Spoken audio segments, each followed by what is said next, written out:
പാലക്കാട് എലപ്പുള്ളിയിൽ അനുമതി നൽകിയ മദ്യനിർമ്മാണശാലയ്ക്കെതിരെ സംശയങ്ങൾ ഉയർത്തുന്ന LDF ഘടകകക്ഷികൾക്കും പ്രതിപക്ഷത്തിനും മറുപടിയുമായി എക്സൈസ് മന്ത്രി എം പി രാജേഷ്. പദ്ധതിക്ക് വേണ്ടി ഒരു തുള്ളി ഭൂഗർഭജലം ഉപയോഗിക്കില്ലെന്നും വെള്ളത്തിന്റെ കണക്ക് ബോധ്യപ്പെടുത്തിയാൽ CPIയുടെ സംശയങ്ങൾ മാറുമെന്നും എം പി രാജേഷ് പറഞ്ഞു. സർക്കാർ വെബ്സൈറ്റിലുള്ള രേഖയാണ് രഹസ്യരേഖയായി പ്രതിപക്ഷ നേതാവ് പുറത്തുവിട്ടതെന്ന പരിഹാസമാണ് എം പി രാജേഷ് നടത്തിയത്. രമേശ് ചെന്നിത്തല പുറത്തുള്ള മദ്യകമ്പനികളുമായി ചർച്ച നടത്തിയിട്ടുണ്ടോ എന്ന ചോദ്യവും എക്സൈസ് മന്ത്രി ഉന്നയിച്ചു. മഹാരാഷ്ട്ര അടക്കമുള്ള സംസ്ഥാനങ്ങളിൽ നിന്ന് 4200 കോടിയോളം രൂപയുടെ സ്പിരിറ്റാണ് കേരളത്തിലെത്തുന്നത്. ഇതുവഴി സംസ്ഥാനത്തിന് വലിയ നഷ്ടമുണ്ടാകുന്നുണ്ട്.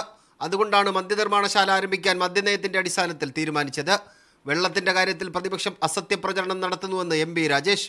അദ്ദേഹം ഇന്നലെ പ്രഖ്യാപിച്ച് ഇന്ന് പുറത്തുവിട്ട രേഖ 16-ാം തീയതി ഈ ഉത്തരവ് ഇറങ്ങിയപ്പോൾ വെബ്സൈറ്റിൽ അപ്ലോഡ് ചെയ്ത് കഴിഞ്ഞ എത്രയെന്ന് 29 13 ദിവസമായിട്ട് വെബ്സൈറ്റിൽ കിടക്കുന്ന ഒരു കാര്യമാണ്. അസംബന്ധങ്ങൾ പ്രചരിപ്പിച്ചും അപവാദങ്ങൾ ഭയന്നും നാടിന്റെ താല്പര്യത്തിന് ആവശ്യമായിട്ടുള്ള പദ്ധതികളിൽ നിന്ന് പിന്മാറാൻ കഴിയില്ല. വിഷയം നിയമസഭയിൽ ഉന്നയിച്ച രമേശ് ചെന്നിത്തലയോട് എക്സൈസ് മന്ത്രിയുടെ ചോദ്യം ഇതാണ്: ആർക്ക് വേണ്ടിയാണ് എതിർക്കുന്നത്? മുൻ പ്രതിപക്ഷ നേതാവ് കേരളത്തിന് പുറത്തുള്ള സ്പിരിറ്റ് നിർമ്മാണ കമ്പനി പ്രതിനിധികളുമായിട്ട് കൂടിക്കാഴ്ച നടത്തിയിട്ടുണ്ടോ?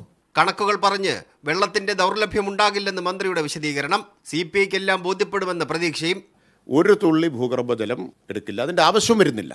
5 ഏക്കറിൽ മഴവെള്ള സംഭരണി ഈ പ്ലാന്റിന് വേണ്ടി, എത്തനോൾ പ്ലാന്റിന് വേണ്ടി നിർമ്മിക്കുമെന്ന് കമ്പനി അറിയിച്ചിട്ടുമുണ്ട്. ഇത്രയും വസ്തുതകൾ വിശദീകരിച്ചാൽ അത് അവർക്കും ബോധ്യം വരും. ഫെബ്രുവരി 17 പാലക്കാട് അഹല്യ മഴവെള്ള സംഭരണി കാണാൻ മാധ്യമപ്രവർത്തകരെയും പ്രതിപക്ഷ നേതാക്കളെയും എക്സൈസ് മന്ത്രി ക്ഷണിച്ചു. മീഡിയ 1 തിരുവനന്തപുരം.